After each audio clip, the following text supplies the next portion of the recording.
Meus irmãos, a paz do Senhor. Abramos as nossas Bíblias no livro do Apocalipse.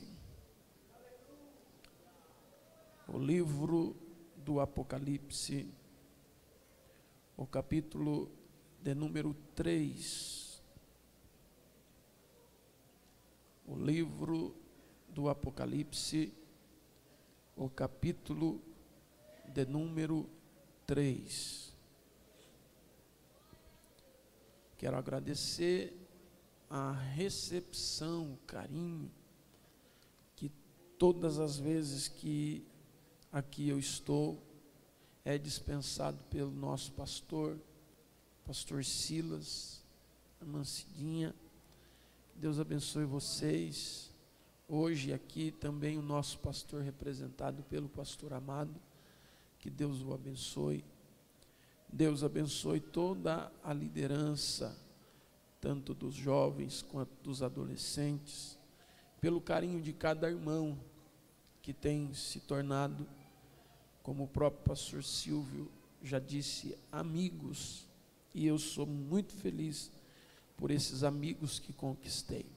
Sou feliz pelos dias que Deus me proporcionou estar juntamente com os irmãos, sendo abençoado por este lindo trabalho, pelos louvores e também pela forma com que Deus usou a vida do cantor Samuel Lucas e a vida de cada irmão que fez uso deste microfone. Nós vamos ler um texto que há muito tempo está no meu coração. E existem mensagens que a gente, como pregador, às vezes foge dela, porque são mensagens que não traz o chamado ibope, que não promove o pregador pela mensagem. Mas quero ser fiel hoje a Deus e dentro da instrução do Espírito Santo, uma vez mais usar esse texto para edificar a sua noiva. O capítulo 3 e o versículo 14, quem encontrou, diga amém. Glória a Jesus, que diz assim: e ao anjo da igreja que está em Laodiceia escreve: isto diz o Amém, a testemunha fiel e verdadeira, o princípio da criação de Deus. Eu sei as tuas obras, que nem és frio, nem é quente. Que bom se fosses frio ou quente. Mas porque és morno e não és frio e nem quente, estou a ponto de vomitar-te da minha boca. Tem uma tradução que diz: vomitar-te-ei da minha boca.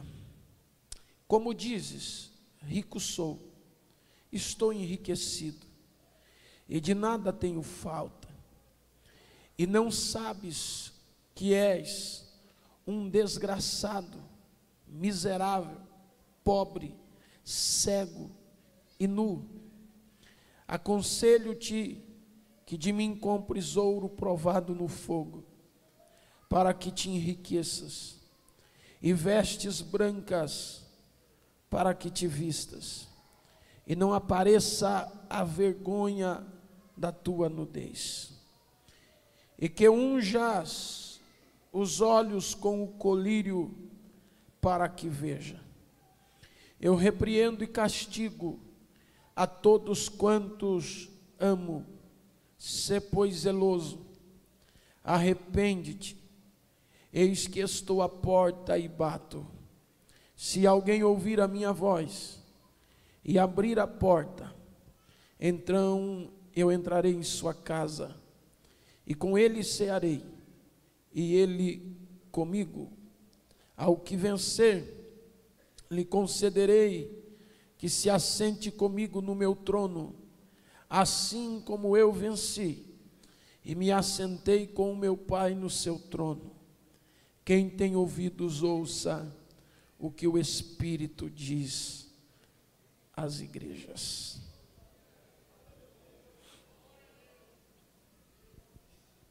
Este texto fala por si só, mas nessa noite eu quero usá-lo uma vez mais para falar de um assunto muito sério. A nós que ainda estamos no início da nossa vida espiritual, e lembrar aqueles que já estão na longa trajetória da vida espiritual.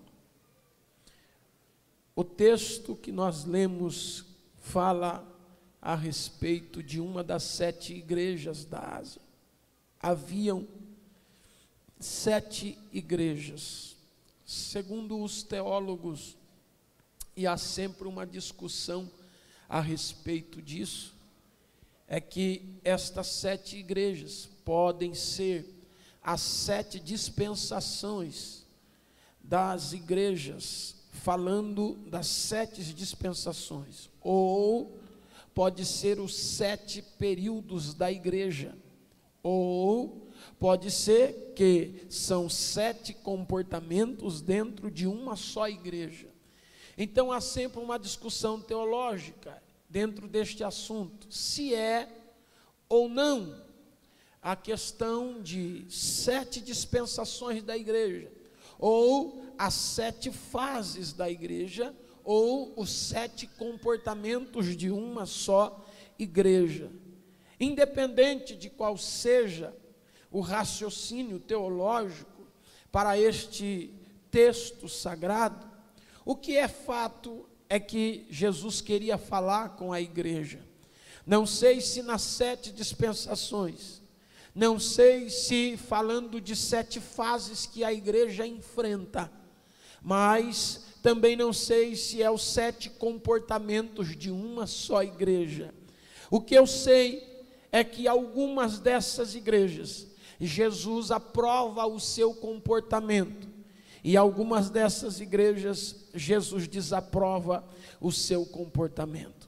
Outra coisa é que Jesus se manifesta a João na ilha de Pátimos, e ali naquela ilha, Jesus conversa com João, e ele começa a revelação do Apocalipse, e ele mostra um pouco da revelação, dizendo como é que ele era, como ele estava, e ele se apresenta como alguém que tem o cabelo branco, como a lã branca, mas que ao mesmo tempo seu rosto brilhava como o sol, a sua voz como voz de muitas águas, da sua boca como uma espada afiada, era assim que fluía, as suas vestes eram vestes reais, do lado direito da sua coxa estava escrito Rei dos Reis e Senhor dos Senhores, os seus pés como latão reluzente.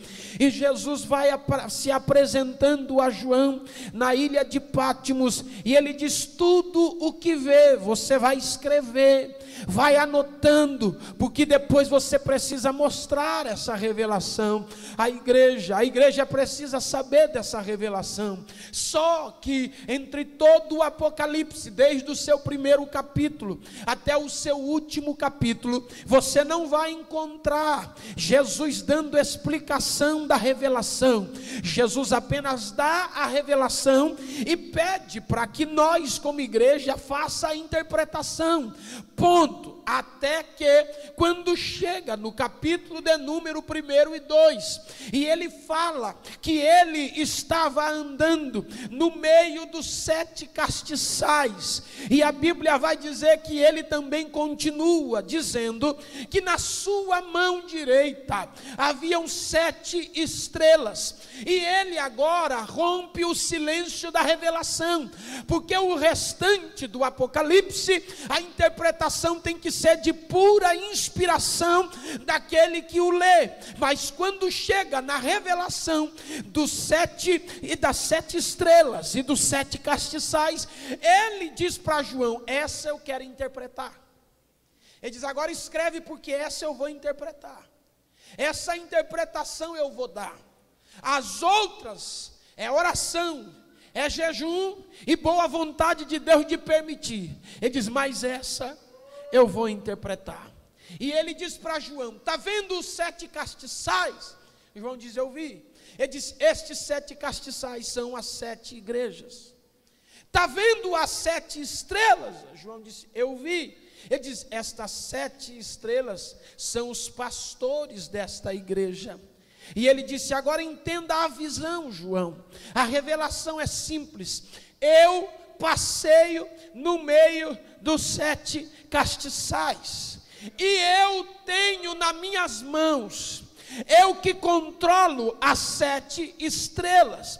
E ele vai dizer para João, entendeu, João? Entenda que as 7 estrelas são os pastores, os 7 castiçais são as igrejas. Sabe o que Jesus estava dizendo para João? Antes de começar as instruções para as 7 igrejas, ele estava dizendo, independente do que eu falar, para as 7 igrejas eu passeio no meio dela. E independente da palavra que eu trouxer para estes 7 pastores, eu é quem controlo eles. Eu vou repetir para você entender o que Jesus estava querendo dizer. Jesus estava dizendo o seguinte: não importa se é uma Filadélfia cheio de fervor, ou se é uma Laodiceia morna, eu ando no meio dela, eu passeio no meio dela. Jesus estava dizendo para João, o que eu vou dizer a estas 7 igrejas,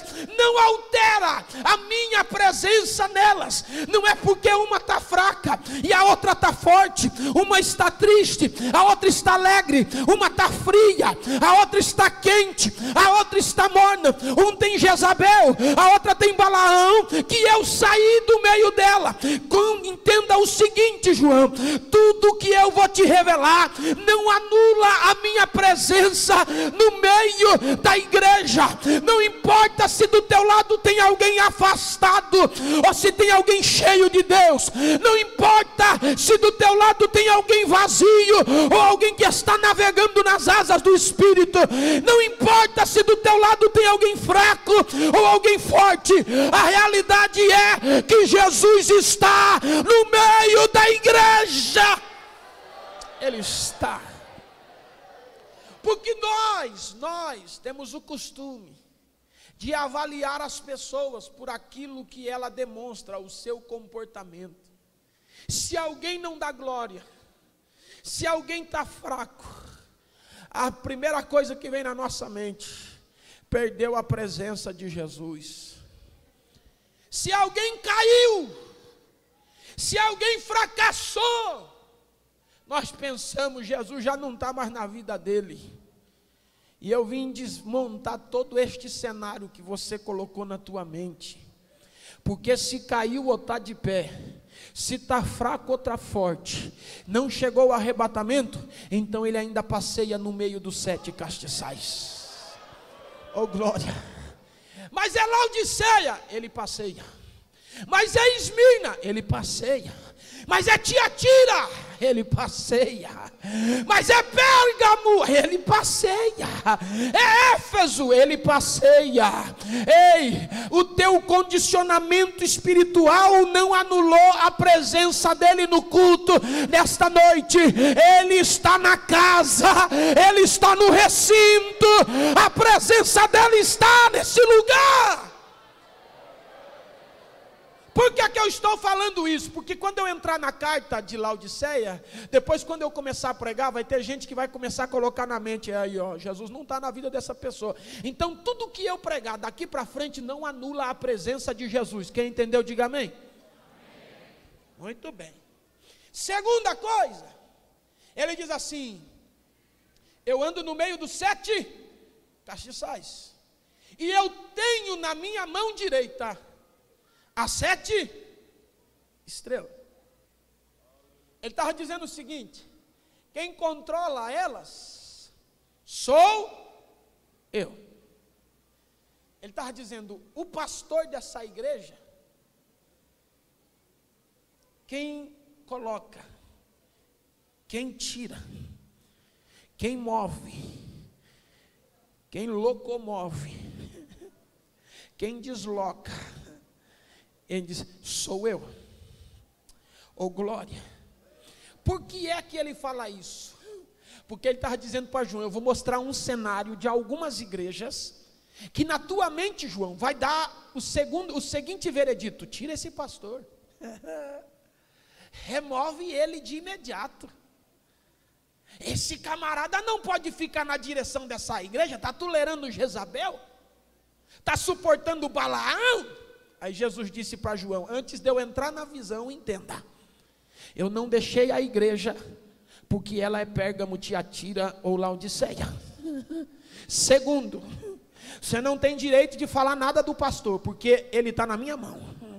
É eu que movo, que removo, que tiro, que coloco, que ajo. Oh, glória! Porque tem gente que quando a igreja está bom, leva o pastor lá na altura. Quando a igreja está ruim, ele fica pensando, está na hora, já venceu o tempo, já não dá. Entenda, o que acontece no meio da igreja não altera o controle da mão do Deus Todo-Poderoso. A decisão ainda é dele. É dele. Eu vou repetir, para ver se baixa um espírito de temor no meio da igreja e da congregação. Quem remove, quem move, quem põe e quem tira é apenas aquele que tem as 7 estrelas nas mãos direitas.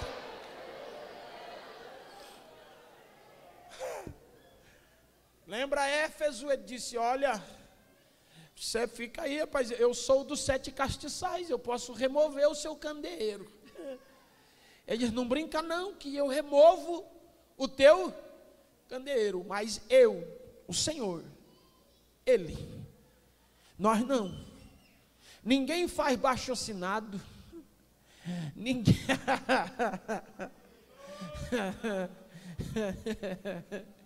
Aleluia.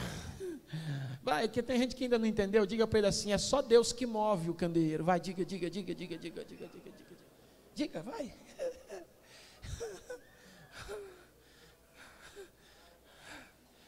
Oh, tá na hora já, eu acho que o tempo dele já venceu nessa congregação.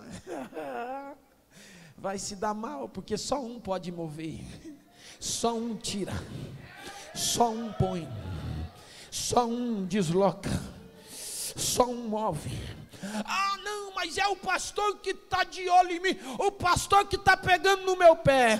Aí você está diminuindo Deus, está condicionando ele a menor que o pastor da igreja. Mas não é o pastor que move Deus, é Deus que move o pastor. Oh glória, tem alguém no culto aqui ainda nessa noite, ou já foi embora porque não aguentou a pressão? Porque quem move ainda é Ele, quem mexe ainda é Ele. E se você já fez avaliação do pastor, ou da pessoa que está do teu lado dizendo se tem ou não tem Jesus, você se deu mal nessa noite, porque eu tenho uma notícia para você, Ele anda no meio dos 7 castiçais e tem na sua mão as 7 estrelas. É Ele. Aguenta firme. Oh glória. Oh aleluia. Oh glória. Ele avisa a João, ele diz, agora vamos começar as cartas, João, vai. Já entendeu o recado, João? João disse, eu entendi, senhor. Então começa as cartas, diz, vamos embora. Então escreve. E para cada igreja, Jesus se manifestava de um jeito. Para a primeira ele diz, avisa eles que eu sou o alfa, o ômega. Para outra ele diz, avisa eles que eu sou aquele que tem a chave de Davi, que abre e ninguém fecha, que fecha e ninguém abre. Para outro ele vai dizendo, eu sou.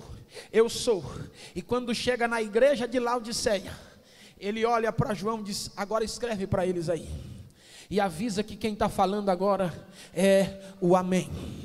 Diga para eles o seguinte, assim diz o amém. Oh glória, oh glória. E se você pegar a tua Bíblia no versículo 14, a palavra amém está escrito em letra maiúscula. Não é amém de palavra, é amém como pronome substantivo. Mas não é um amém apenas de uma palavra comum, não. É um nome. Leia, ele diz, isto diz o amém. Ele está agora colocando a palavra amém como se fosse um homem. E ele ainda vai dizer quem é esse homem. Ele diz, esse homem que está chamando amém, sou eu. Este homem que se chama amém, sou eu. Ele estava olhando para João e disse, escreve para a igreja e avisa que quem fala com ela hoje é o amém. Por que é que Jesus se manifesta como o amém? Perceba isso quando é escrito no livro de Romanos, no capítulo de número 15 e no capítulo 16. A palavra amém, usada nas páginas bíblicas, era para encerrar uma história ou concluir um assunto. Todas as vezes que se pronunciava a palavra amém, ou se encerrava uma história, ou se concluía um assunto. Perceba que quando Paulo está para ser levado a Roma, para ser julgado, ele imagina que será morto, que será agora terminado, encerrado a sua vida. Então ele agora escreve a sua carta e entende que precisava concluir a sua carta aos romanos, e ele escreve a sua carta e encerra ela no capítulo 15 e no versículo de número 21 e 24, ele vai dizendo assim, quando ele termina de falar suas instruções, ele conclui dizendo, que a graça do Senhor Jesus seja com todos vós, amém. E ele embarca num navio que vai para Roma. Ele diz, já encerrei, agora vou embarcar e de lá vou morrer, acabou. Só que no meio do trajeto, ele passa por um naufrágio. E o naufrágio faz que com todos parem em Malta. Quando ele chega em Malta, ele está lá em Malta, e ele pensa, agora eu vou morrer exilado aqui. Então eu vou escrever, vou dar tempo de escrever mais um pouquinho. E a carta que era para ser encerrada no capítulo 15 e no versículo de número 27, ele continua ela no capítulo 16 e encerra a sua carta no capítulo de número 24 do capítulo 16. E ele agora vai dizer, e o Deus de paz seja com todos vós, amém. Porque ele pensou, deu tempo de continuar, vou escrever mais um pouquinho, mas vou concluir que chegando em Roma, eu vou morrer. Ele chega em Roma, e quando ele chega em Roma, ele pensa, agora eu vou ser julgado, e acabando o meu julgamento, é o final da minha história. E ele é julgado, mas não foi condenado em primeira instância, ficou livre. E ele disse, então eu não morri, dá tempo de completar mais um pouquinho. E escreve do versículo 25 ao versículo 27. E encerra a sua carta no capítulo 16 e no versículo 27, dizendo a seguinte coisa, e o Senhor, que detém toda a riqueza, tem uma expressão que diz, e o Deus que é rico, supra as vossas necessidades, amém. E aí eu vejo João igualzinho Paulo. João escreve a sua primeira carta antes do seu julgamento e condenação em um caldeirão de azeite. E ele escreve a sua primeira carta e ele conclui a sua primeira carta dizendo a seguinte expressão, amém. Ele diz, não tenho tempo de continuar, então eu encerro o ciclo da minha vida aqui, amém. Só que ele é jogado no caldeirão de azeite fervendo, e a Bíblia vai falar que ele continua o seu ministério, e as entrelinhas bíblicas afirmam que justamente porque ele continua o seu ministério, é porque o caldeirão de azeite não conseguiu detê-lo. A história vai dizer que o lançaram no caldeirão de azeite, mas não queimou ele, não acabou com a vida dele, e ele pensa, não morri, então dá tempo de escrever mais uma carta, e ele escreve a segunda carta, e na segunda carta ele escreve e conclui essa carta dizendo, amém. Só que quando ele conclui essa carta dizendo amém, ele é transferido para a ilha de Patmos, e ele pensa, de lá eu não vou sair mais, de lá não vou conseguir mais sair, lá é o meu fim. Só que enquanto ele está em Pátimos, Jesus olha para ele e diz: escreve aí, ô João, e aprenda o seguinte, João, isto diz o amém. Sabe o que Jesus estava dizendo para João? Algo que ele entendeu muito rápido, porque quando ele sai de Pátimos e volta para Éfeso, para encerrar os seus dias, ele escreve a sua terceira carta, e procura a palavra amém na carta de João, na tua terceira carta, acha para mim a palavra amém. Ele não escreve a palavra amém na sua terceira carta. Por quê? Porque ele pensou: eu morro no caldeirão, não morreu, eu morro em Pátimos, não morreu. E Jesus olha para ele e diz: rapaz, só quem vai falar o amém sou eu que sou o amém. Se eu não disse amém, não tem amém. Aprenda isso, João. E quando ele termina a sua terceira carta, ele não coloca amém, porque ele aprendeu que o amém só um pode dar. A conclusão de uma história só um pode dar. Tem gente achando que porque falhou, porque fracassou, que porque caiu, ou porque perdeu algo, acabou, e já tem escrito amém. Apaga esse amém, rapaz, apaga esse amém, moça. Só quem tem o amém é Jesus. Aleluia, aleluia. Porque tem gente doidinho para colocar amém na história da gente, mas o amém dele não vale, só um amém que vale. Ele diz: eu sou o amém, João, eu sou o amém, João, eu sou o amém.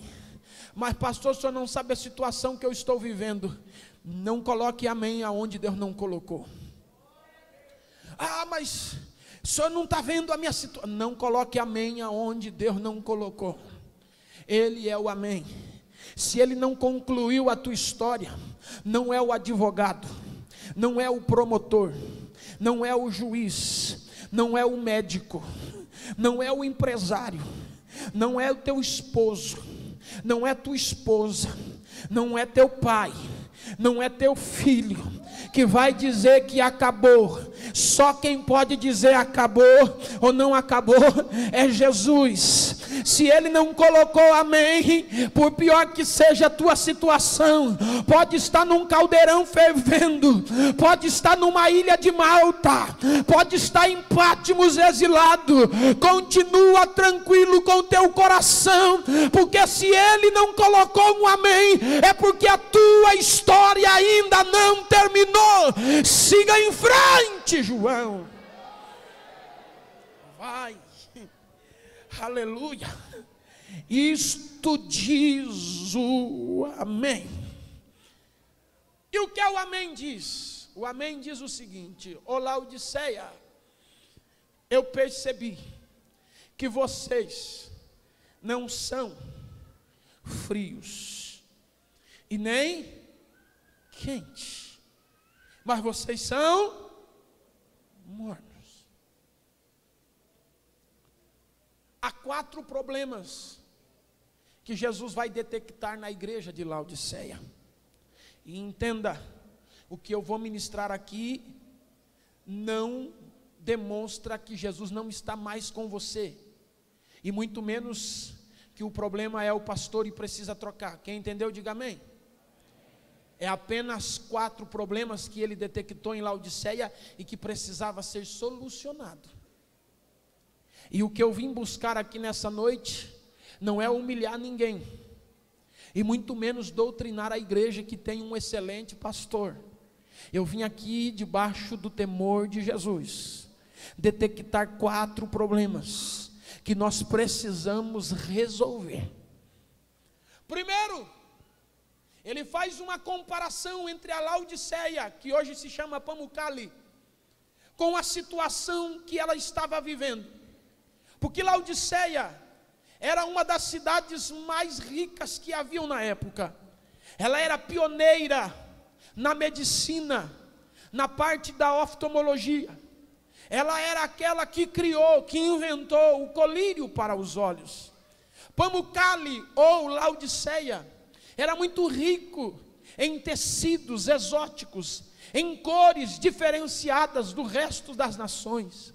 Laodiceia era uma cidade próspera, pioneira em bancos centrais. Ela foi a que criou pela primeira vez a moeda, e não só a moeda, mas criou bancos para guardarem e depositarem moedas. Então a cidade de Laodiceia, ela era muito próspera, ela tinha tudo de bom, tudo de melhor, 4 escolas de medicina.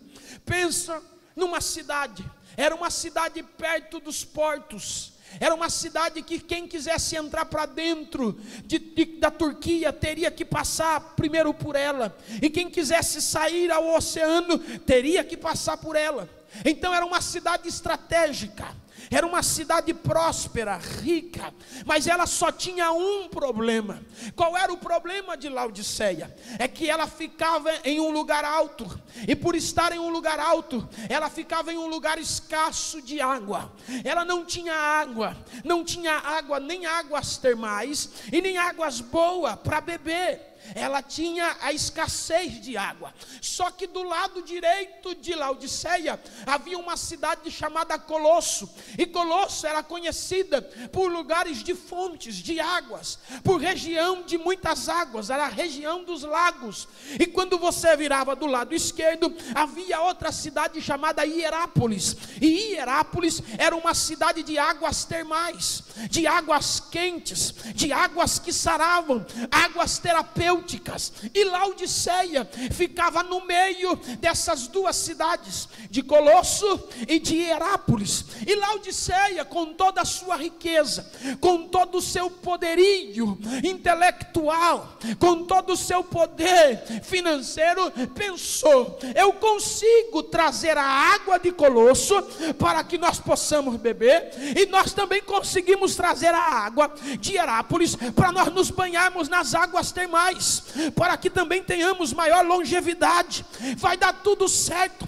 Criaram aquedutos de água, e todos nós conhecemos a história da Turquia, e você vai ver aqueles grandes aquedutos de pedra, em que criaram para canalizar a água que estava em Colosso, para que ela chegasse até ali em Laodiceia. Também procuraram canalizar a água que estava lá em Hierápolis, para que ela chegasse até Laodiceia. Mas há uma dificuldade nisso tudo, é porque a cidade de Laodiceia ficava em um lugar íngreme, em um lugar alto, no alto da montanha. Então a água que saía lá de Colosso, gelada, fresca, quando ela ia subindo pelo aqueduto até chegar lá em cima, por causa da sua distância, por estar muito longe de Colosso, e a água andar em lentidão, passando pelo aqueduto de pedra, o sol fazia com que a temperatura oscilasse, e a água que saía de Colosso fresquinha, a água que saía de Colosso geladinha, quando ela chegava em Laodiceia, por causa da temperatura do sol que batia nos aquedutos, ela chegava morna.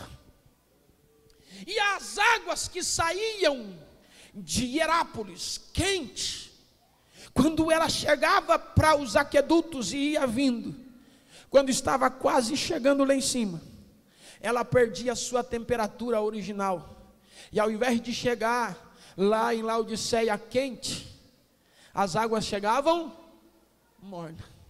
Então o que acontecia? Laodiceia não tinha nem a água gelada de Colosso, e também não tinha a água quente de Hierápolis. Por quê? Entenda o seguinte: a distância influencia na temperatura. Vocês estão muito inteligentes, então já era para alguém ter transformado isso em um esboço rapidinho na mente. Mas vou de novo. É porque a distância influencia na temperatura. Quanto mais próximo, mais a temperatura se mantém original. Quanto mais distante, menos a temperatura se mantém o original. Quanto mais perto de Hierápolis, mais próximo da sua temperatura original ela parecia, eles poderiam usufruir. Quanto mais perto de Colosso, mais a temperatura original ela produzia. Aí lá vai Jesus usar algo que eles estão vivenciando para transformar no espiritual. E Jesus vai olhar para Laodiceia e vai dizer: sabe qual é o problema de vocês? É que vocês não decidiram se quer ficar perto o suficiente de Colosso para viver uma água gelada, ou se vocês querem ficar perto o suficiente de Hierápolis para viver as águas termais. Jesus vai dizer: sabe qual é o problema de vocês? É que vocês querem ficar no mesmo lugar, no meio do caminho, e quer que as águas de Colossos venham e que as águas de Hierápolis venham, e não vai dar certo. Ou vocês vão ter problema, porque não terão água boa para beber, e muito menos água quente para banho. Vocês vão ficar numa situação difícil. Jesus está dizendo para Laodiceia o seguinte: não posso te chamar de desviado, porque você não está em Colosso. Mas não posso te chamar de crente, porque você não está em Hierápolis. Está difícil. Não pode falar desviou, porque vê sempre ele na igreja. Mas não pode dizer que pelo comportamento que ele está tendo é crente. E aí fica um negócio complicado. Aí não dá nem para falar que é de Colosso, não dá nem para falar que é de Hierápolis. E aí Jesus está dizendo para eles: eu não vomitei, mas estou quase. Porque a expressão vomitar-te-ei é no futuro. Ele não vomitou ainda, mas ele está dizendo: está difícil aguentar. Essa água morna não está fácil de suportar. Não está ficando indigesto. E aí Jesus vai chamar a atenção de Laodiceia dizendo: ei, vamos decidir essa vida hoje. Se quer ir para Colosso, que vai de vez. Se quer ir para Hierápolis, que vai de vez. Mas não fica no meio do caminho, vivendo um pouco de Colosso e um pouco de Hierápolis. Ou é quente, ou é frio. Ou é frio, ou é quente. A decisão é tua.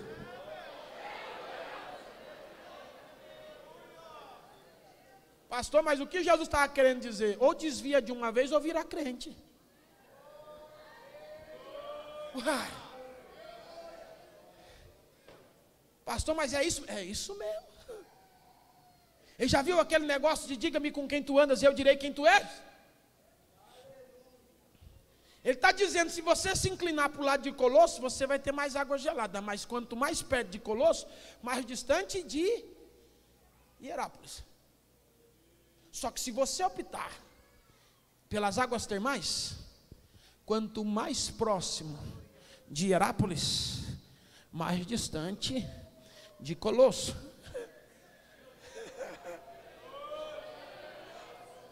Agora, se você veio para o culto e quer continuar vivendo mais 20 anos no meio do caminho, pegando um pouquinho de Hierápolis e um pouquinho de Colosso, a sua água vai ficar sempre morna.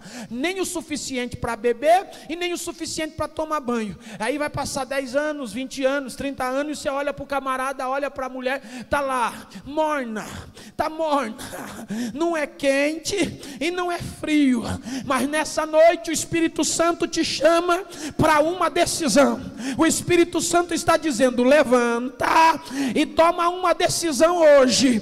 Se você acha que não dá conta de viver em Hierápolis, vá logo para Colosso. Agora, se você quer viver em Hierápolis, abandona o meio do caminho, muda de direção e vai para Hierápolis. Não vai ter como você ficar sentado esperando as coisas acontecer, porque vai passar 20 anos, você vai continuar do mesmo jeito, dando glória a Deus no domingo e pecando na segunda, pulando no congresso da UMADT, mas chegando na segunda-feira, errando na faculdade. Não vai adiantar nada você dar glória a Deus na igreja e pecar no Facebook e errar no WhatsApp. Não vai dar certo. Ou você vai para Hierápolis, ou chuta o pé no balde, meu filho, e corra para Colosso. Mas nessa noite é noite de decisão. O meio do caminho não vale.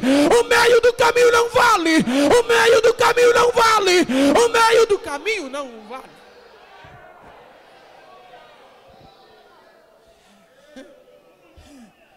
Oh glória. Oh glória. Mas pastor, o que nós vamos fazer? Eu tenho amigo que é Colosso. E eu tenho amigo que é Hierápolis. Escolha. Escolha. Aleluia. Não precisa falar nada, só dá uma olhadinha de canto de olho para a pessoa que está do seu lado. E tenta fazer uma leitura dela. Veja se ela é Colosso ou se ela é Hierápolis. Vai. Só dá uma olhadinha de canto, não precisa falar nada não.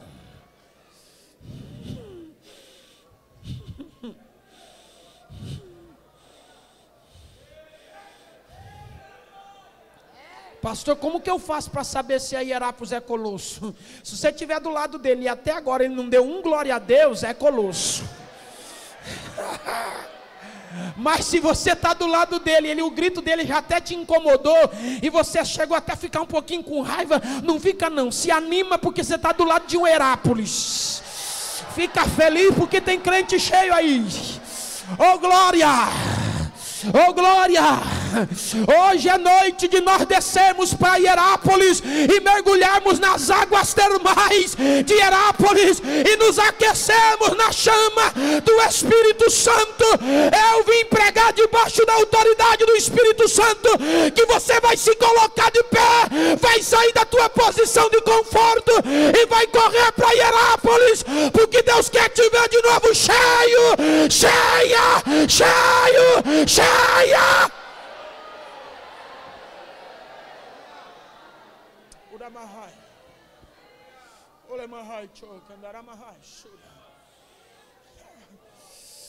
Aleluia. Tem gente que faz tempo que não dá glória, que não dá aleluia, que já nem sabe mais o que é língua estranha. Oh glória. Está parado. Mas você vai perguntar, mas com quem que você está andando? Está andando com a Joaninha, está andando com o Joãozinho. Mas o que eles fazem? Eles nem vieram hoje. Mas por quê? Está no carnaval, está pulando. Mas eu vim um pouquinho pegar água aqui em Hierápolis. Mas e na quarta-feira eu estou lá junto, eles estão lá em casa, marcamos um almoço junto, estamos lá bebendo um pouquinho da água de Colosso. Vai ficar o resto da vida assim? Ou você vai eliminar aqueles que não fazem parte? Ou você vai colocar de lá, vai dizer, não, eu tenho que decidir. Se eu andar por Colosso, eu vou só ter água fria. Se eu andar por Hierápolis, eu vou ter água quente. Mas o quente é meio chato, mas o quente é meio quadrado, mas o quente é meio atrasado. Eu gosto de andar com o Joãozinho porque ele é mais evoluído, é mais descolado, é mais legal. Então não dá para saber. É legal ficar com aquele meu amigo que é descolado, mas eu também não posso deixar a casa de Deus, porque senão eu vou perder a bênção de Deus. Estou com medo de ir para o inferno. Ei filho, você vai ficar até quando? Você tem que entender o seguinte, que essa sua indecisão não te favorece em nada, só faz daqui a pouquinho Jesus te vomitar. Então vai para o tudo ou nada, meu filho. Eu vim te chamar para um desafio. Ou você abandona de vez Colosso e corre para Hierápolis, ou você vai passar o resto da tua vida vivendo uma vida morna e sendo vomitada por Jesus. Glória, glória, glória, glória. O primeiro problema é que eles não eram frios e nem quentes. O segundo problema é que eles diziam que eram ricos. Mas Jesus olhou para eles e disse assim, a verdade eu sei, vocês não são ricos não. Eles somos sim. Ele disse, não, vocês são miseráveis, pobres. Não, nós somos ricos. Ele disse, não, rico é quem é livre. Rico é quem é livre. O que adianta ter dinheiro, mas estar preso? A mente dos irmãos já pensou até no que eu não vou nem falar, porque eu não posso trabalhar isso aqui em cima do púlpito. Mas não adianta ter dinheiro, mas está preso. Que é isso? Jesus estava discutindo com ele sobre o Império Otomano. A Turquia, a Laodiceia, fazia parte de um compêndio chamado o Império Otomano, onde haviam sultões ricos, muito prósperos, cortinas tecidas a fios de ouro. O Império Otomano era o império mais rico em todo o seu tempo. O Império Otomano tinha os seus sultões ou imperadores que dominavam as riquezas da antiga Turquia. Só que era algo assim, eles eram tão ricos, tinham recâmaras, tinham palácios absurdamente magníficos. Para você ter uma ideia, eles tinham 200 virgens nos seus haréns, eles tinham todos os tipos de talheres, eram trocados 4 vezes os talheres no dia para as refeições, não se usava o mesmo talher, não se lavava. Se tivesse 3, 4 refeições, eram trocadas os talheres para que não usasse o que foi usado no período da manhã. Pensa numa esbanjação de riqueza. Era o Império Otomano da Laodiceia. Só que havia um problema: os sultões nem dormiam à noite, porque tinham medo de que os seus sucessores de madrugada viessem o matar para usurpar o seu trono de tanta fama e glória que esses sultões tinham. Então sabe o que eles faziam? Cada dia dormia em um quarto do palácio, sem contar para ninguém qual era o quarto que eles dormiam, para que se de repente alguém tentasse matar o sultão, não achasse o quarto de verdade, simplesmente não conseguiria achar. E eles dormiam desse jeito. E sabe o que eles faziam? Quando acontecia a situação de forma catastrófica, morria-se o sultão, já vinha um outro. E sabe o que os sultões começaram a fazer para não viver este medo? Quando eles assumiam o palácio, todos os herdeiros do trono eram mortos, para que não houvesse ameaça do trono. Aí um dos conselheiros chegou para um dos sultões e disse assim: não é justo, o senhor vai matar gente que às vezes nem tem intenção disso. Então um dos sultões teve a ideia: vamos fazer assim, vamos criar um quarto dentro do palácio, maravilhoso, com direito a tudo, com a mesma refeição que a gente come, com as mesmas vestes que a gente veste, se comportar do mesmo jeito que a gente se comporta, tendo a mesma quantidade de servos que eu tenho, só que a gente deixa ele lá no quarto trancado. E aí surgiu a expressão gaiola dourada, porque mantinham os herdeiros do trono trancafiados, e eles só saíam de lá quando um sultão morria. Então pegava ele e tirava ele da gaiola dourada e levava ele então para assumir o trono.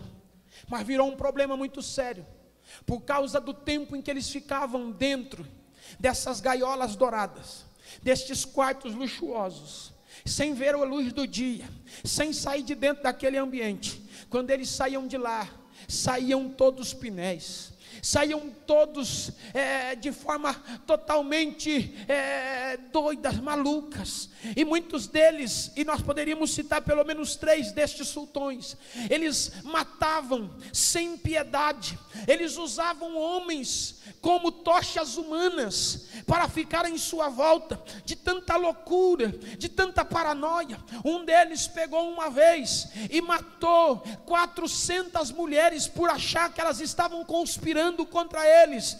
Outro usou os homens de guerra como alvo para treinamentos de flecha e matavam sem piedade. Porque a culpa era deles? Não, é porque viveram muito tempo enclausurados, passaram muito tempo trancafiados, tinham direito a tudo, de comida, de bebida, de vestimenta, usufruía dos servos e servas, mas estavam fechados. E sabe o que Jesus vai dizer para Laodiceia?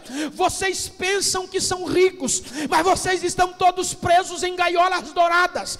Vocês pensam que tem tudo, mas acabam não tendo nada, porque a maior coisa que um homem pode ter é a liberdade. A maior coisa que uma mulher pode ter é a liberdade. Não adianta nada você ter dinheiro, não adianta nada você ter carro, você ter casa, mas chegar no final da noite e não conseguir dormir, torturado pelos seus pecados, torturado pelos seus erros, torturados pela sua mazela. É por isso que Jesus um dia disse: conhecereis a verdade, e a verdade vos libertará. Se o Filho do Homem vos libertar, verdadeiramente sereis livres. A maior riqueza de um homem é a sua liberdade. O que tem de gente preso na sua própria mente.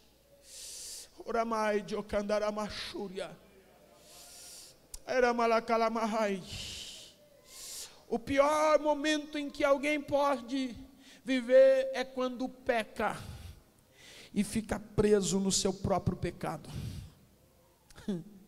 Sabe o que mais tem produzido depressão na classe evangélica? É pecado escondido, é pecado não confessado. Porque enquanto você não confessa, enquanto você não recebe o perdão, você fica sendo torturado psicologicamente, emocionalmente. Davi disse: enquanto eu não confessei o meu pecado, eu tive febre, os meus ossos queimavam dentro de mim, perdi sono. Sabe o que fez Natã? Não foi expor Davi, até porque nós lemos hoje, mas naquele dia Natã não saiu contando para ninguém. O problema é que nós lemos o testemunho de Natã e Davi e dizemos assim: tem que contar, tem que falar para a igreja, tem que... Não, eu só vi Davi e Natã na sala, não vi mais ninguém. Mas Natã teve que curar Davi. Quem olha para o texto pensa que Davi foi envergonhado por Natã.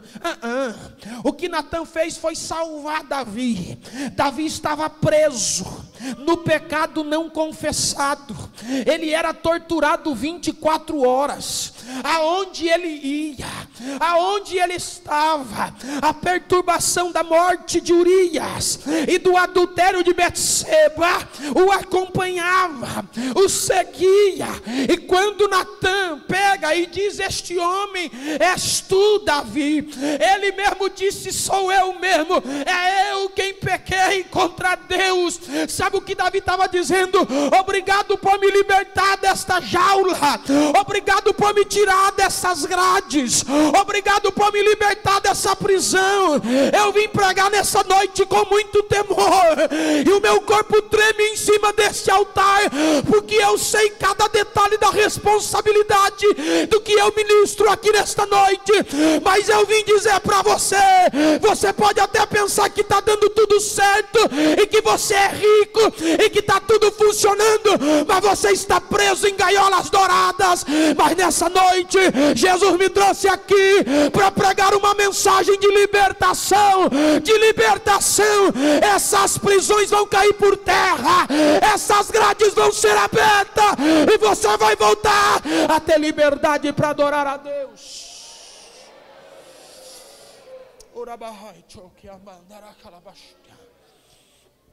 Oh glória, oh glória. Não precisa ter medo, tenha autoridade. Diga para a pessoa que está do seu lado: o Espírito Santo está aqui. E eu nunca vi o Espírito Santo entrar num lugar e não ter liberdade. Oh glória, oh glória. Aonde há o Espírito, há a liberdade, há a liberdade, há a liberdade, há a liberdade, a liberdade. Terceiro, e eu começo a encerrar. Ele disse: eu aconselho-te que de mim compres ouro refinado no fogo. Pedro, na sua primeira carta, ele diz que a fé é mais preciosa do que o ouro passado pelo fogo. Sabe o que Jesus estava dizendo para Laodiceia? Não adianta achar que está rico espiritualmente, mas se está pobre de fé. Não adianta vir aos cultos, não adianta ser membro, líder, obreiro e obreira da casa do Senhor, se você anda desprovido de fé, porque a fé, ela está acima de qualquer valor financeiro. Lembra quando Pedro e João estavam no templo? Aquele coxo olhou para ele dizendo: me dá uma esmola. Ele vai dizer: eu não tenho ouro, eu não tenho prata, mas eu tenho uma coisa, eu tenho uma coisa, eu tenho fé, eu tenho fé, eu tenho fé. A igreja de Laodiceia precisa de novo ter ouro.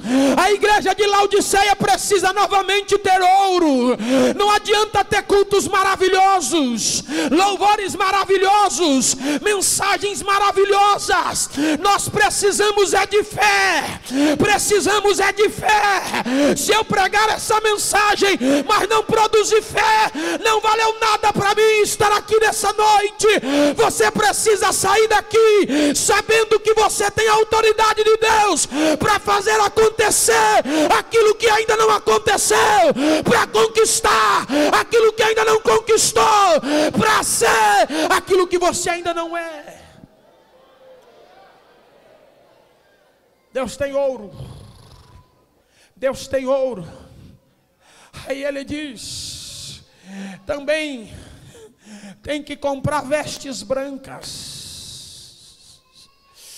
Oh glória, oh glória. Sabe qual era o problema de Pamukkale ou Laodiceia? É porque elas dominavam o ramo têxtil nas diversidades de cores. Se você chegasse em qualquer loja de Laodiceia e dissesse: eu quero um roxo misturado com vermelho, ele dizia: eu tenho. Eu quero um lilás misturado com um preto, eu tenho. Eu quero um verde água com um verde limão, eu tenho. Eu quero um vinho escuro, eu tenho.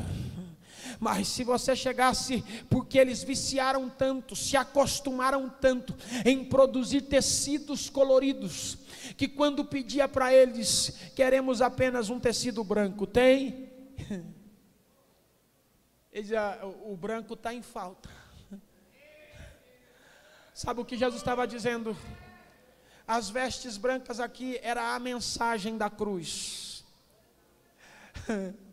Eles tinham tantas mensagens diferentes, conteúdos teológicos absurdos, mensagens toda solidificada numa vasta teologia, num conceito de psicologia pastoral, com um show de exegese hermenêutica, homilética, com um nível alto de oratória e retórica, tudo muito bom. Mas quando mandava eles pregar a mensagem simples da cruz,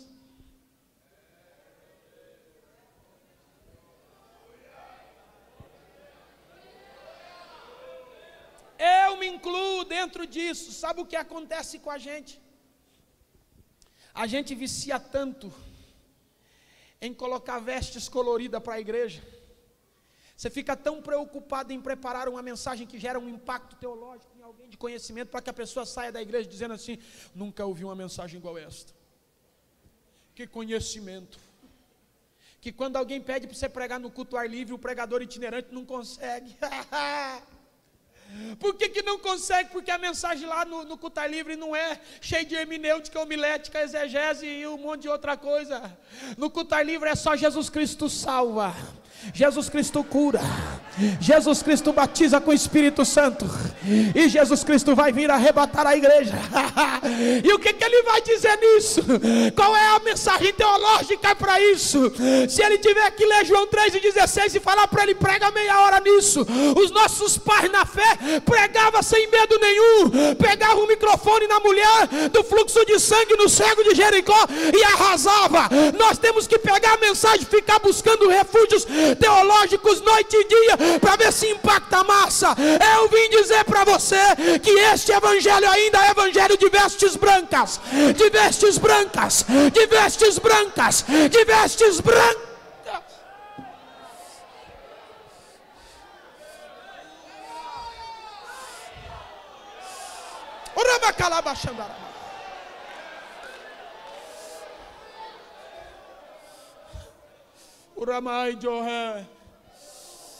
Lá vai uma pergunta, e aí?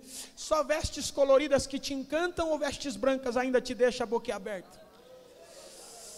Só vestes coloridas que te impacta ou vestes brancas também te deixa feliz? É por isso que nos congressos a massa vem em peso, mas no culto das irmãs falta muita gente. Porque no culto das irmãs é veste branca, filho. Ninguém pega um pregador baseando-se em vestes brancas. Se você pegar uma mensagem simples de um pregador e dar para o pastor assistir, Isaac, fala, pastor, é esse o pregador que eu quero trazer. Você assiste e diz que o pregador é fraquinho demais, não vou trazer ele não, ele é fraquinho. Ele é fraquinho. Os irmãos, quando o pregador começa a pregar uma mensagem simples, ele pega e vai embora. Diz, rapaz, erraram no pregador, é muito fraquinho. É muito fraquinha a pregadora. Eu vim dizer para você que de tanto vocês quererem só vestes coloridas, que a vestes brancas nem está sendo produzida mais. E porque não está sendo produzida mais, tudo aquilo que vira escassez, o valor aumenta. Você não está indo... Oh, maravilha! Oh, glória! O que antes parecia ser coisa barata, comprar uma blusa branca é mais barato ou mais caro? Vai lá ver. Hoje você compra um carro prata, um carro vermelho, um carro preto, é um valor. Pega um branco perolizado, pega lá para ver. Chega para você, é 5 mil mais caro. Mas como? É branco. Ele diz, eu sei que é branco, mas é mais caro. Eu vim dizer para a igreja aqui em Tangará, que hoje o pastor Rafael passa por aqui, quem sabe com mensagens coloridas, mas chegarão dias, chegarão momentos em que a igreja vai clamar por mensagens simples. Oh glória, oh glória,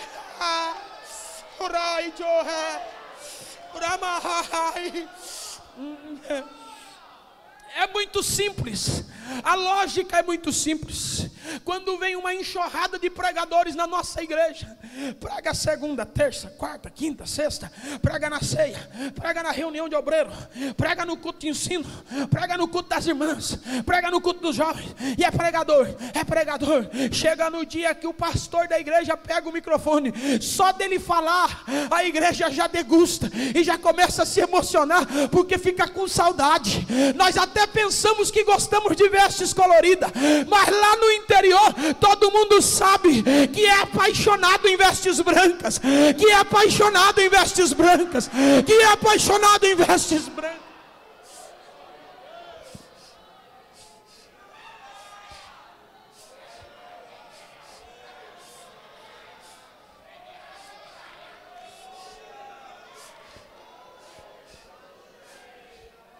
Quantas vezes somos obrigados, como pregadores, a ministrar, pastor Silvio, mensagens com conteúdos absurdos, para manter nossa agenda, pastor, porque senão você não tem agenda. Vá você pegar um textinho, oh glória, não desprezando a palavra, mas usando a nossa palavra, o nosso modo de falar no meio dos crentes, dizendo assim, olha lá, quando ele leu, o Senhor é o meu pastor e nada me faltará, alguém já olha e diz, meu Deus, o que vai sair desse coitado hoje? Oh glória, o que vai sair é vestes brancas.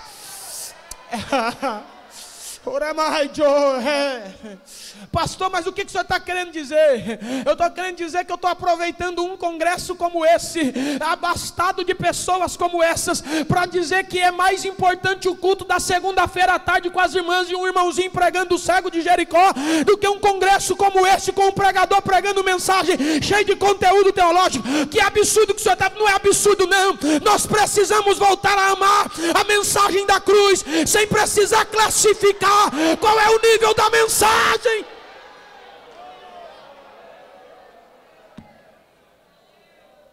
Levante uma das suas mãos. Se for verdade, canta comigo só esse trecho. Sim, eu amo a mensagem Só se for verdade, se não for, não canta. Até morrer.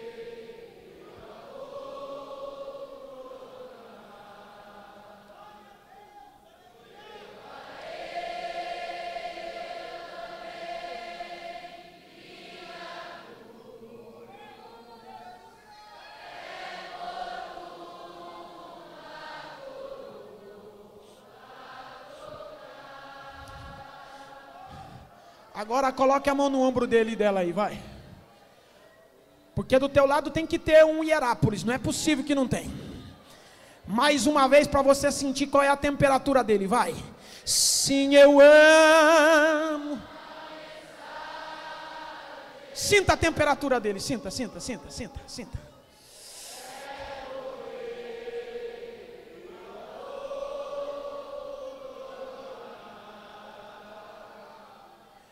Eu levarei.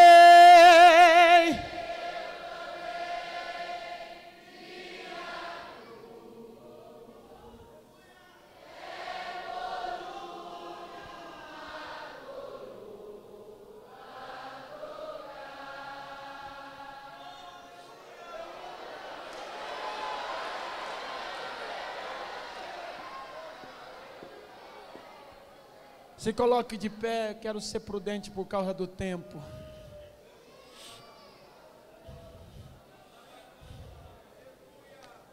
Se põe de pé como Hierápolis, não como Colosso.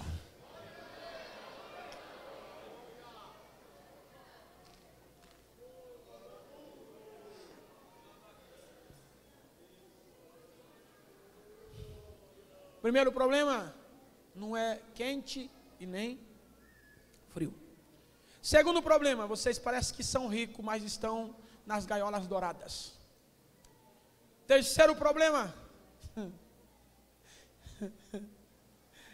vocês têm tudo, menos fé.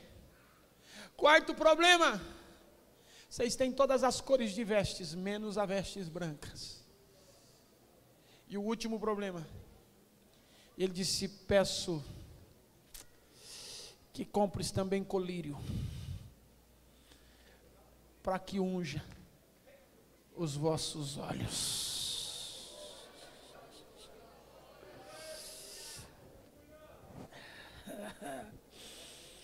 Prepara para cantar lá, Samuel. A pior coisa que um crente pode enfrentar é a miopia espiritual. É quando você não consegue mais, Isaac, enxergar nada além do que está à tua frente. E isso acontece com a gente sempre nos momentos mais difíceis. Colírio para os olhos, Evangelho de Lucas capítulo 8, ele diz: porque o Espírito do Senhor é como colírio para os vossos olhos. Sabe quem é o nosso colírio? É o Espírito Santo. E de vez em quando nós não conseguimos enxergar, ficamos cegos espirituais. Mas nessa noite, ele diz: vocês vão sair daqui enxergando. Por que enxergando? Porque eu vou vender para vocês colírio. Colírio para os olhos, para que vocês vejam.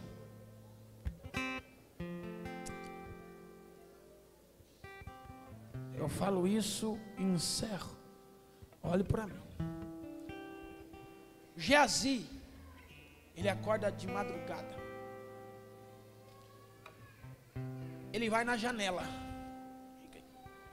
Ele vai na janela, acorda. Me diz que ele acordou mais cedo que o homem de Deus naquele dia. Acordou. Tá. Quando ele volta, ele diz: homem de Deus, homem de Deus, só não faz ideia como está lá fora. Está cheio de soldados inimigos. 2 Reis capítulo 6. E vieram para te pegar.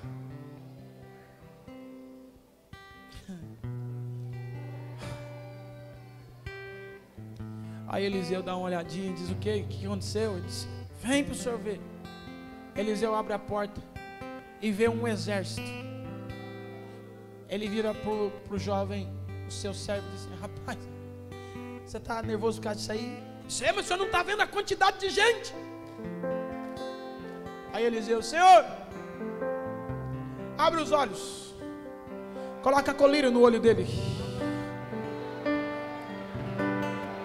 para que ele veja. Abriu os olhos do cego. E a Bíblia diz que ele viu carros, cavalos, cavaleiros. Ele diz: carros e cavalos de fogo em volta. Em volta de quem? De Eliseu. Não entendi, pastor. A última vez que Elias, pastor amado, viu Eliseu, a Bíblia diz que num redemoinho Elias subiu, e o que separou Elias de Eliseu foi o quê? Carros e cavalos de fogo. Separou Elias de Eliseu. Mas os carros ficaram com quem? Quando Eliseu sai e vai embora, naquele momento em diante ele não andou mais sozinho. Aonde ele ia? Carros e cavalos de fogo. Aonde ele ia? Carros e cavalos de fogo. Ninguém enxergava, mas ele sabia que estava com ele. E quando a dúvida pairava em perto de alguém que estava perto dele, ele olhava e dizia: abre o olho dele, Senhor, ele não está enxergando. Só eu sei o que está acontecendo. E daqui a pouco o servo abriu o olho e disse: estou vendo carros, cavalos. E perceba que Jorão, quando Eliseu está doente na cama, ele vai clamar e diz: Pai, meu pai, carros e cavalos e seus cavaleiros, a glória. Ele estava olhando, dizendo para Eliseu: você começou teu ministério, terminou teu ministério, mas nunca esteve sozinho. Sabe qual é o problema? Que você desanima, que você chora, que você se frustra. É porque te falta colírio. E em tempos de adversidade, você acha que está sozinho. Mas nessa noite, o Espírito Santo vai ungir teus olhos. Vai ungir teus olhos. E você vai descobrir que você nunca esteve sozinho. Eu faço um apelo nessa noite. Seja sincero. Eu quero chamar aqui à frente quem está vivendo um período de Laodiceia. Sente que está no meio do caminho. Nem Colosso, nem Hierápolis. Mas nessa noite decidiu correr para Hierápolis. Se você está aqui e hoje tomou essa decisão dizendo: eu não quero mais ser morno, eu quero ser quente, eu quero estar nas águas termais. Se você veio no culto, corra para frente, eu quero orar por você.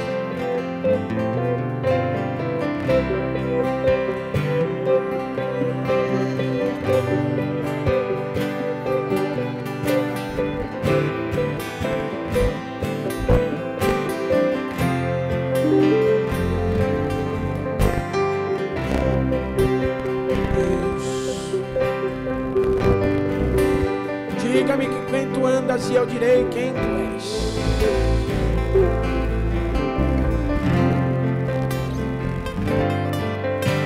Pastor, eu estou vivendo uma luta tão grande, eu não consigo enxergar o futuro.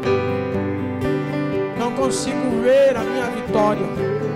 Está faltando colírio, vem para frente, nós vamos orar. E esta oração que eu irei fazer é muito séria.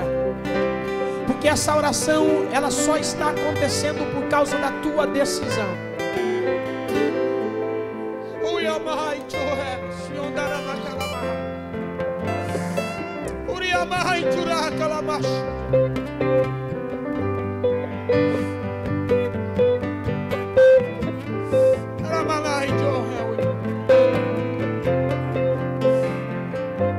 Pastor, mas eu não estou nem em Laodiceia.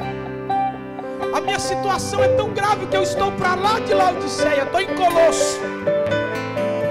problema não, eu espero você atravessar Laodiceia e chegar em Herápolis.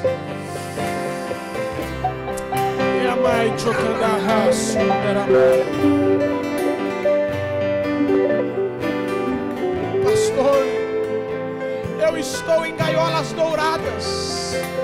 Eu disfarço para todo mundo dizendo que eu estou bem, falando que eu estou feliz, que eu estou firme, mas na verdade eu estou preso, enclausurado no meu próprio pecado.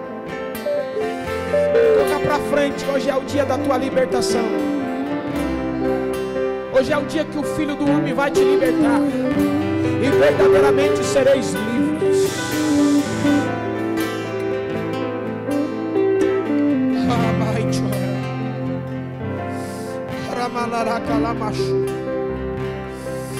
Quem tem ouvidos, ouça o que o Espírito diz às igrejas. Quem tem ouvidos, ouça. Quem tem ouvidos, ouça. Quem tem ouvidos, ouça. Quem tem ouvidos, ouça. Alai Johai Yondoro Kalabash Andaramahai. Oh, aleluia. Aleluia. Farei duas orações. A primeira ela é rápida, porque a primeira oração ela declarará arrependimento. Porque sem arrependimento Deus não faz nada na casa. Toda a igreja fecha os seus olhos. Pai, em nome do teu Filho amado Jesus Cristo, eu preguei que o nosso lugar não é Laodiceia, muito menos Colosso, que temos que ir em direção a Herápolis, aonde lá o Senhor tem nos reservado águas termais, águas quentes. Ó Deus, mas nós nos arrependemos pelas vezes que ficamos no meio do caminho. Nós nos arrependemos pelas vezes que optamos por Colosso. Nós nos arrependemos por vezes que ficamos em gaiolas douradas, escondidos, enclausurados, presos, sem conseguirmos sair, mas fingindo para todo mundo que estava tudo bem, mas na verdade estava tudo mal. Nós nos arrependemos. Nós nos arrependemos pelas vezes que nos faltou colírio para os olhos, e que nos faltou, Senhor, o teu Espírito Santo para nos incentivar a enxergarmos. Nós nos arrependemos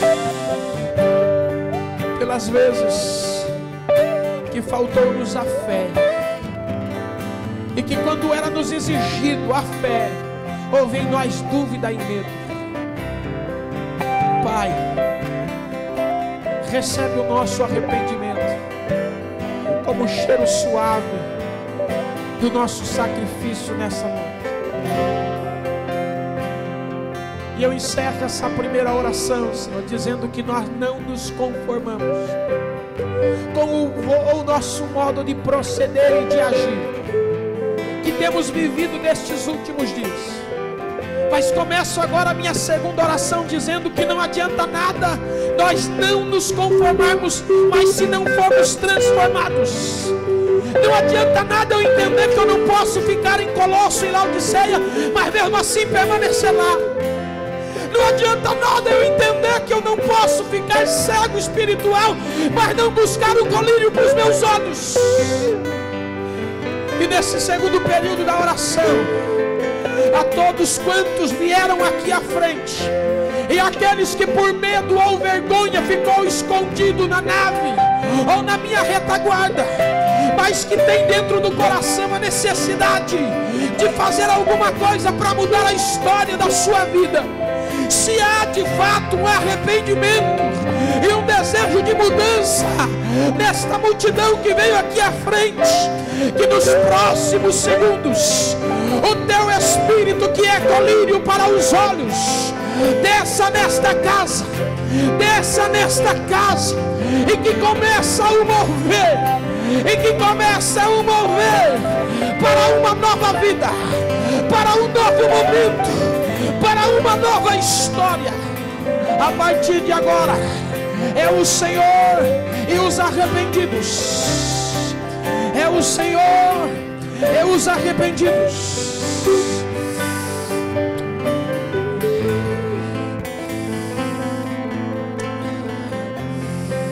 Não espera o som da minha voz. Se manifeste aí. Não espera a empolgação do pregador. É teu momento. É teu momento.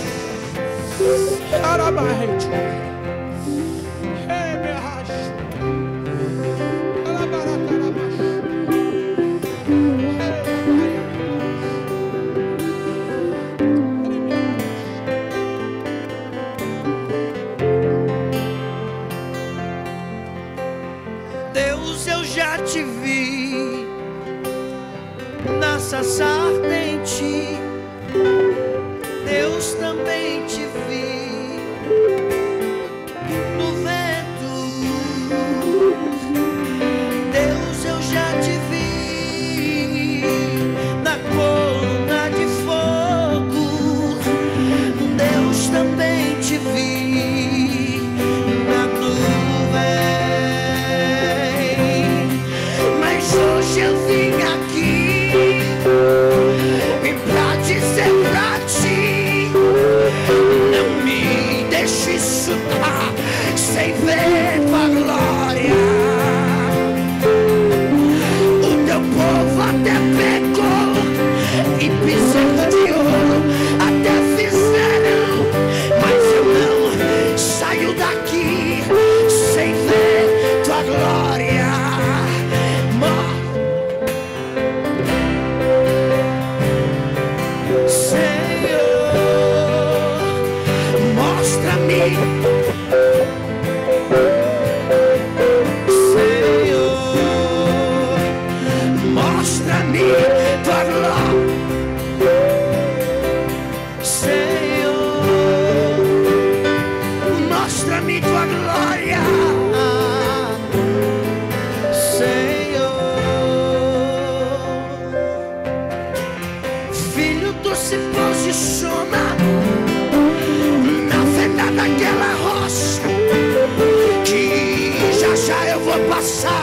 E tu me vê de costas, a minha face você não vai ver. Se ver, você tem que morrer. A minha glória vai resplandecer na tua face. Ei, recebe a minha glória, recebe a minha glória, recebe a minha glória, recebe a minha glória. Na tua saúde eu derramo glória, na tua casa eu derramo glória, nos meus obreiros eu derramo glória, no ciclo de oração eu derramo glória, glória, glória, glória, glória, glória, glória, glória, glória, glória,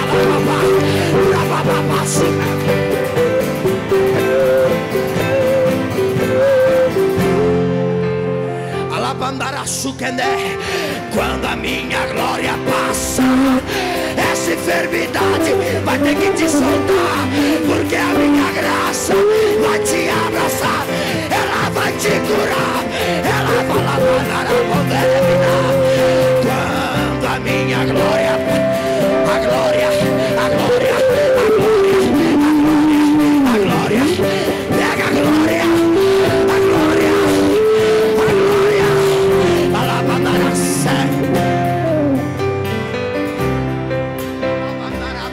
Só quem é Hierápolis, por gentileza, se manifeste. Deixa eu ver, deixa eu ver, deixa eu ver, deixa eu ver, deixa eu ver, deixa eu ver. Este é o teste final para eu devolver o microfone para quem é de direito. Este é o teste final. Escolha alguém e fique de frente com ele, de frente com ela. Vai. Escolha alguém, faça isso. Faça isso. Eu vou esperar você fazer isso. Oh, glória. Pastor, mas eu não estou legal para isso hoje. É aí que é o legal. Porque você não está, mas quem está de frente com você está cheio até a tampa, doidinho para despejar azeite em você. Pastor, mas eu já estou fraco. É por isso mesmo, porque do teu lado tem um cheio que vai te encher. Está de frente com ele? Está de frente com ela? Dê um abraço bem apertado nele e deixa ele sentir que você é Hierápolis. Vai! Vai! Vai! Ei, ai, Johema, sou. Sinta o que eu estou sentindo. Receba o que o altar está recebendo. Vai! Palmilha a glória! Palmilha a glória! Palmilha a glória! Palmilha a unção! Quem está cheio manifesta! Vem pra Hierápolis comigo! Vem! Vem! Urabatalai, Johel! Helabacalamachuia!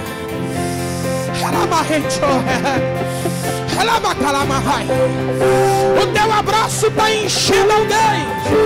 O teu abraço está queimando alguém com brasa viva. O teu abraço está fazendo alguém transbordar. O teu abraço está fazendo alguém ficar de pé. O teu abraço está salvando vida. O teu abraço está sarando. Vai. Durahai. Halabahai chohe, halabakalamashuya, halai chohe, daí,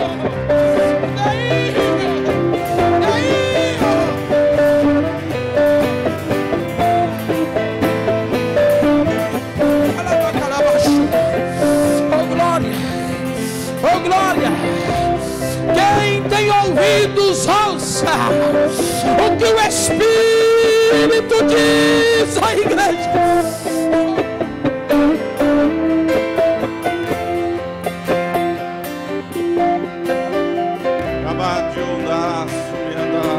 Aleluias. Glória a Deus, aleluias.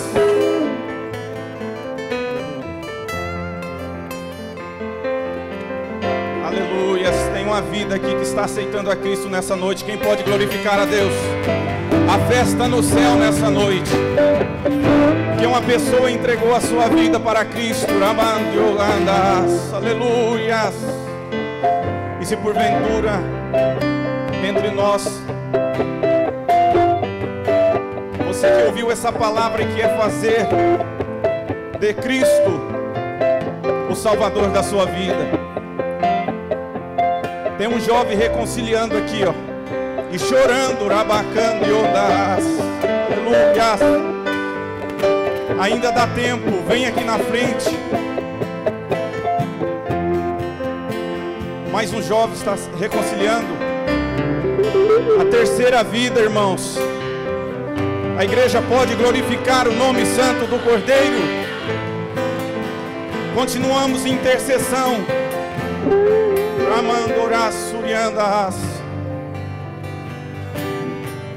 Mais uma senhora que também está aceitando a Cristo. A quarta pessoa já está aqui na frente. Oh, aleluia. Você que ouviu essa palavra, você que sentiu de Deus, vem aqui na frente. Você que quer aceitar a Cristo como seu Salvador. Oh, aleluia. Meu Deus, mais um adolescente chorando aqui, irmãos. Amor tão grande assim, Ele não desiste de ti. Oh, aleluia. Importa com você. Meu Deus, Tu és santo, Senhor. O teu caminhar. Glória a Deus. Oh, Espírito Santo, ainda dá tempo, estamos te esperando. Vem aqui na frente, você que quer aceitar a Jesus Cristo. Tem mais duas jovens adolescentes aqui. Tem mais duas vidas aqui aceitando a Cristo. Oh, aleluias. Pastor amado, faça essa oração para essas vidas. Glória a Deus. Estende suas mãos para cá, vamos orar por esses irmãos que estão aqui reconciliando e aceitando a Jesus. Está vindo mais uma vida. Glória a Deus. Glória a Deus, glória a Deus. Tem mais uma vida aceitando a Jesus. Você pode glorificar a Deus. Soberano Deus, eterno Pai, em nome de Jesus, estamos agradecidos pela palavra que ouvimos. Aqui estão essas vidas, Senhor, reconciliando, te aceitando. Pedimos, ó Pai, que o Senhor estenda as tuas mãos, perdoa os seus pecados, escreva o nome deles no livro da vida, ó Pai querido, e assim, ó Deus, pedimos todas as bênçãos. Liberta do vício, liberta da prostituição, liberta de tudo aquilo que o prende, pelo poder que há no teu santo nome, em nome de Jesus, ó Pai. Assim oramos e pedimos a bênção, ó Pai, hoje para todos sempre na vida dessas pessoas que estão aceitando a Ti como